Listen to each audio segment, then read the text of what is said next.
in order for us to run this syntax, what you do is that you could either highlight and click on the run, and it does this. Highlight the commands and click Control R.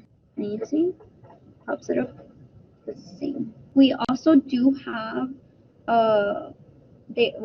SPSS has a help forum where they have command syntax reference outlines, and you have all the rules and the writing syntax, and it provides examples for you. And this is basically, you add a document, you see it gives you all of the, so if you're more into coding, you could go ahead and do it this way.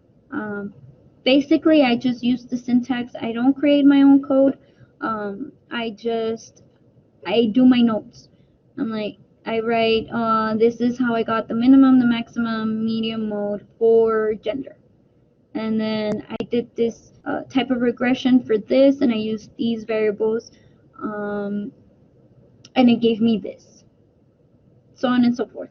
That way I could remember what these were for, because sometimes you do understand here, statistics, we have the range, minimum, maximum. Here it says histogram, but sometimes there's too much code that you won't remember what it is.